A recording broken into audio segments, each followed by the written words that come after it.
Բարև ձեզ հարգելի հեռուստադիտողներ, մենք շարունակում ենք մեր աշխատանքը Պոլիտիկայում YouTube-յան ալիքի եթերում, այսօր աշխատանքային օր եւ ձեզ ենք ներկայացնելու օրվա մամուլի կարևորագույն հրապարակումներ եւ այսպես ժողովուրդ օրաթերթը գրում է. Օրաթերթը տեղեկացավ, որ հակակոռուպցիոն դատարանում նախկին ոստիկանապետ Վլադիմիր Գասպարյանի դեմ հարուցված քրեական գործը մտել է փակուղի։ Նիստերը նշանակվում են, սակայն նախկին ոստիկանապետին չեն կարողանում բերել դատարան։ Առողջական վիճակը թույլ չի տալիս ներկայանալ դատարան։ Օրաթերթը տեղեկացավ, որ փաստացի դատարանում քրեական գործի քննությունը տապալված է եւ գրեթե 1 ամիս է նախկին ոստիկանապետին դատարան չեն կարողանում բերել։ Վլադիմիր Գասպարյանը 97-ից 2010 թվականներին զբաղեցնելով Հայաստանի Հանրապետության Պաշտպանության նախարարության ռազմական ոստիկանության պետի պաշտոնը կատարել է իրեն վստահված առանձնապես խոշոր չափերով գույքի վատնում, այն է հիշալ վարչությունում պաշտոնի նշանակված իր հետ փաստացի ամուսնական հարաբերությունների մեջ գտնվող Սուսաննա Սարդարյանի փաստացի ծառայության չներկայանալու եւ ծառայական պարտականությունները չկատարելու պայմաններում ենթակա աշխատակիցների միջոցով կազմակերպել է պետական միջոցներից աշխատավարձի եւ դրան հավասարեցված միջոցների վճարումը։ Այդպիսով պաշտոնական դիրքն օգտագործելով վատնման եղանակով հափշտակել է առանձնապես խոշոր չափերով գումար, ասվում է մեղադրանքում։ Հրապարակ թերթը գրում է. Հայաստանում հունիսի 7-ին անցկացվելիք խորհրդարանական ընտրությունների ընտրողների թիվը 2,489,031 է։ Սա ներքին գործերի նախարարության միգրացիա եւ քաղաքացիության ծառայության տվյալներն են, որը տրամադրվում է կենտրոնական ընտրական հանձնաժողովին եւ հետագայում արտացոլվում է նախընտրական ցուցակներում։ 3 ԿՀ-ն հրապարակեց ընտրողների քանակն ըստ մարզերի եւ ամբողջ հանրապետության համեմատելով այս թվերը։ Նախորդ խորհրդարանական ընտրությունների ժամանակ հրապարակված ընտրողների թվի հետ տեսնում ենք, որ այս տարի ընտրողների թվաքանակը պակասել է մոտ 100,000-ով։ 2021 թվականի ընտրողների ընդհանուր թիվը նախընտրական ցուցակներում ավելի քան 2.5 միլիոն էր, ավելի ստույգ 2.583,823։ Թվում էր ընտրողների քանակը պետք է ավելանա հաշվի առնելով, որ 100,000-ից ավել արցախցիներ են 21 թվից հետո եկել Հայաստան։ Նրանց մի մասը ստացել է նոր անձնագրեր, Հայաստանի քաղաքացիություն եւ հաշվառված է Հայաստանում, հետեւապես ունի ԱԺ-ընտրություններին քվեարկելու իրավունք, բայց իրական թվերը չգիտես ինչու պակասել են։ ԿԸՀ-ից չկարողացան պատասխանել մեր հարցին, թե որն է ընտրողների թվաքանակի նվազման պատճառը, ասելով, որ տվյալները տրամադրել է ներքին գործերի նախարարությունը։ Այստեղ հետաքրքիր քննարկումների տեղ է բացվում, որովհետև կային շշուկներ այն մասին, որ 2021 թվականի ընտրությունների ժամանակ օգտագործվել են նաև արցախցիների անձնագրային տվյալները, մոտ 100,000, եւ երբ որ այդ շշուկները համադրում ես ըստ տեղեկատվության հետ, կարծեք թե պատկերը հասկանալի է դառնում եւ առերևույթ խոսք կարող է գնալ ընտրակեղծիքների մասին առնվազն 100,000-ի չափով։ Սրանով պիտի ընդդիմադիր ուժերը զբաղվեն, հրապարակային խոսեն դրա մասին, ինչու է թիվը փոխվել, եթե սա հաստատվի, եթե այս տեղեկությունները հաստատվեն,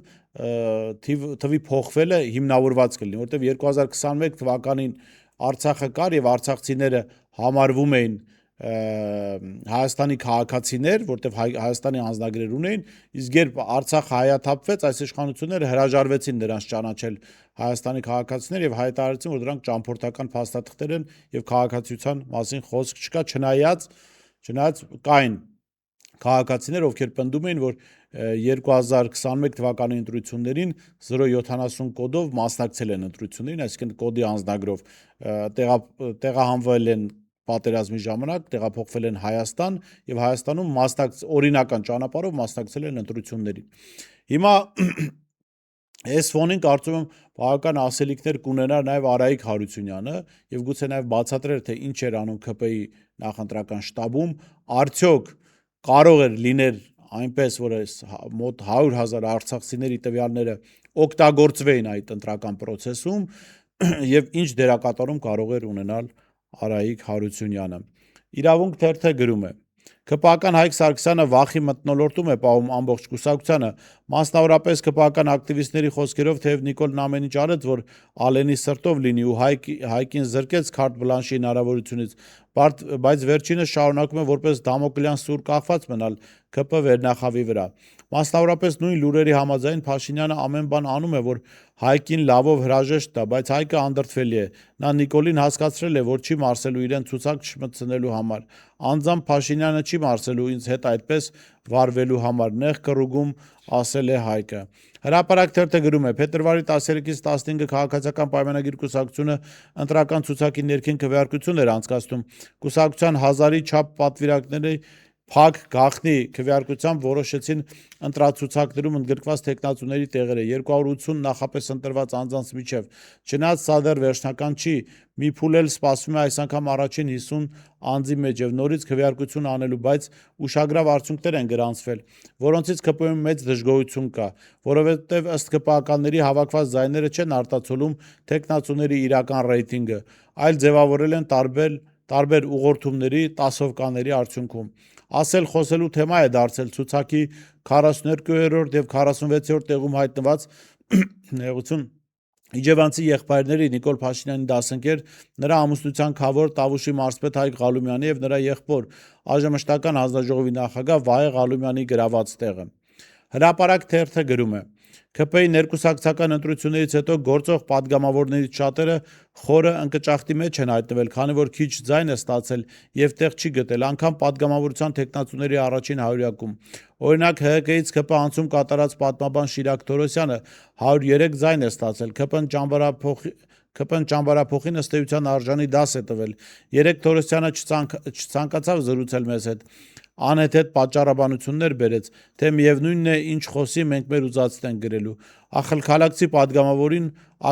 падգամավորն ակնհայտ դեպրեսիայի մեջ էր եւ չկարողացանք համոզել, որ մեր հարցերին պատասխանի։ Կապանցի падգամավոր Մարինա Ղազարյանն էլ, ով ընդամենը 64 ձայն է ստացել, մոտ 5 րոպե հեռախոսով բացատրում էր, որ չի կարող խոսել, դրսում է միջոցառման, թեև այդ ընթացքում կավարտեինք մեր հարցուպատասխանը։ Հրապարակ թերթը գրում է. մեր տեղեկություններով իշխանությունները պատրաստվում են մայիսի 28-ին ընտրություններից ընդամենը 10 օր առաջ մեծ շքերթ անցկացնել Հայաստանի Առաջին Հանրապետության հիմնադրման օրը։ Անկախության տոնին անցկացվելիք շքերթը պարզ է, որ PR նպատակներով է իրականացվում։ Չնայած Փաշինյանի իշխանության ժամանակ մենք անկախության կարգավիճակից ահռելի նահանջ ենք գրանցել, ակնհայտ է, որ նա հիմա ամեն ինչ անում է, որ հակառակն ապացուցի եւ այդ շքերթը եւս դրան է ուղղված։ Հանրության լայն շերտերին փորձում են ներշնչել, որ այս իշխանությունն արժևորում է մեր հաղթանակները, Սարդարապատի հերոսամարտը եւ պատրաստ է հանուն հայրենիքի ազատագրական պայքարի։ Շքերթին սկսել են նախապատրաստվել դեռևս դեկտեմբերից, Պաշտպանության նախարարությանը հրահանգվել է Զորամասի բարետես զինվորներին, նաև կին զինծառայողներին հավաքագրել եւ արդեն սկսել են նույնիսկ շքերթի փորձեր անել։ Ժողովուրդ օրաթերթը գրում է. Մանկավարժական համալսարանի պաշտոնյաների կաշառքի գործով նոր հանգամանքներ են հայտ գալիս։ Մասնավորապես Ժողովուրդ օրաթերթը տեղեկացավ, որ նախաքննական մարմինը գործով անցնող անձանց հարցաքննությունից հետո նոր հանգամանք է հայտ բերել ու չի բացառում, որ մեղադրյալների շարքը ավելանա։ Չի բացառում նաև, որ բուհում այս պահին պաշտոնավարող անձինք եւս հայտնվեն իրավապահների տեսադաշտում։ Ժողովուրդ օրաթերթը գրում է. օրաթերթի լավատեղյակ աղբյուրների փոխանցմամբ ՔՊ թիմում դժգոհություն է առաջացրել այն փաստը, որ կուսակցության նախընտրական ցուցակի առաջին փուլի ընտրությունների հանձնաժողովը ղեկավարել է ԱԺՊ խոսնակ Հակոբ Արշակյանը, իսկ քարտուղար եղել է ՔՊ խմբակցության падգամավոր Քրիստինե Պողոսյանը։ Բանն այն է, որ թե Արշակյանը, թե Պողոսյանը հրաժարվել են ընդգրկվել 2026 թվականի ՔՊ նախընտրական ցուցակում, այսինքն փակել են իրենց կյանքում խորհրդարանական էջը։ ՔՊ-ի մեր աղբյուրների փոխանցմամբ հարց է բարձրացվել, ինչու են նման պատասխանատու գործընթաց վստահել այն գործիչներին, ովքեր արդեն իսկ որոշել են հեռանալ խորհրդարանական կյանքից։ Մեծ կորուստ է ունենալու խորհրդարանը այս անձանց բացակայության պայմաններում։ Ուրեմն հրապարակ օրաթերթը զրուցել է Գագիկ Մելքոնյանի կամ համացանցային տիրույթում հայտնի Տրուսիկ Գագոյի հետ եւ փորձել է նրա տրամադրությունները հասկանալ ցուցակում վատ հետին տեղեր զբաղեցնելու համար ըստ էության չի էլ անցնելու խորհրդարան։ Ուրեմն հրապարակի հարցազրույցը ԿՊԱ-ական պատգամավոր գեներալ Գագիկ Մելքոնյանի հետ։ Տխուր եք նեղված եք, որ ներկուսակցական ընտրությունների արդյունքում ձեզ ընդամենը 100 ձայն են տվել։ Ինչու պիտի տխուր լինեմ, ասում է նա։ Տխրելու բան չի, գեներալ Մարտ վերջին պահին ընդունեցիք ՔՊ կրոնը, մտակ ՔՊ կուսակցություն, բայց էլի չգնահատեցին։ Իսկ ինչու այդ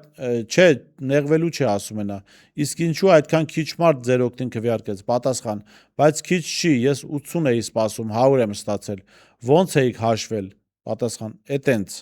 Պատվիրակների հետ խոսել եք ու հասկացել, ոչ, պատասխանում է, որ падգամավոր չլինեք, ինչով կզբաղվեք։ Падգամավորի պատասխանը. լիքը գործ կա, կգնամ մեր տուն, մեր բաղջեն կմշակեմ, պամիդոր կաճացնեմ։ Հայաստանի Հանրապետության խնդիրների արմատը այնտեղ է, որ պամիդոր աճացնելու փոխարեն Գագիկ Մելքոնյանը խորհրդարանում ա եղել, դրանից առաջ էլ պաշտպանության փոխնախարար ա եղել։ Այս գեներալ կոչված հետ կապված նաև շատ հայտնի խոսք կար, գեներալ նախրջի։ Ասենք Գագիկ Մելքոնյանի կրթության, որակի մարդիկ պետք է ինչ-որ տեղ անասուններ պահեին, պամիդոր մշակել է կրթության հետ իրականում կապ ունի, այդքան էլ բան չի։ Բայց մի խոսքով շատ ծանր ֆիզիկական աշխատանքի իմաստով վստահ եմ Գագիկ Մելքոնյանը կարդարացներ հույսեր եւ պիտի ֆիզիկական աշխատանքով զբաղվեր, որը էլի գովելի է, վատ աշխատանք չի, մենք էլ հաճախ ֆիզիկական աշխատանքով զբաղվում ենք ու պիտի զբաղվենք, բայց Գագիկ Մելքոնյանին ֆիզիկական աշխատանքից դուրս ուրիշ գործի դնել, ասենք պաշտպանության փոխնախարար, որի հետևանքով օրինակ Վահագն Ալեքսանյանը անտռոսիկ էր մնացել կամ Ալեն Սիմոնյանը գերեզմաններում էր հաց ուտում եւ այսպես շարունակ, հա, կպականների մեծ մասը, որոնք բանակ իհարկե գնացել են, դրանք փոքրամասնության մեծ մասն են, պարզվեց Գագիկ Մելքոնյանի պատճառով անտռոսիկ են մնացել։ Եթե նա պամիդոր աճացներ այն ժամանակ փոխնախարար լինելու փոխարեն, վստահաբար այդ մարդիկ իրենց տռոսիկները կստանային։ Հայկական ճանապարհ կուսակցության նախագահ Նարեկ Մանուկյանը անդրադարձել է Ռուբեն Վարդանյանի եւ Լևոն Մնացականյանի դատավարություններին, որոնք ճակերտների մեջ դատավարություններին, որոնք ընթանում են Բաքվում, եւ գրում է. Ռուբեն Վարդանյանի եւ Լևոն Մնացականյանի պես գործիչներին Բաքվի բանտերում թողնելը պարզապես անհատների ճակատագրի հարց չէ, դա ազգային արժանապատվության, պետական կամքի եւ մեր հավաքական ինքնասիրության հարց է։ Եթե մենք հաշտվում ենք այդ իրականության հետ, ապա հաշտվում ենք մեր իսկ արժեհամակարգի խարխլման հետ։ Պետությունը պարտավոր է կիրառել իր ողջ դիվանագիտական, քաղաքական եւ իրավական գործիքակազմը նրանց վերադարձն ապահովելու համար։ Այստեղ երկրորդական չեն կարող լինել ոչ ջանքերը, ոչ հետևողականությունը։ Երբ հակառակ կողմը երբեք չի առաջնորդվել մարդասիրական չափանիշներով, մենք իրավունք չունենք սահմանափակել մեր քայլերը ինչ որ ձևական միջազգային նորմերով։ Կրկնում եմ, պետք է օգտագործվի յուրաքանչյուր հնարավոր եւ արդյունավետ միջոց, որը կհանգեցնի նրանց վերադարձին։ Սա միայն կոնկրետ անձանց մասին չէ, սա մեր պետականության փորձությունն է, եւ ես որպես քաղաքացի խոսք եմ տալիս այս հարցում լռություն եւ առավել եւս անգործություն չի լինելու, գրել է նա։ Այսօր այսքանն ենք առանձնացրել օրվա մամուլի հրապարակումներից, կհանդիպենք վաղը։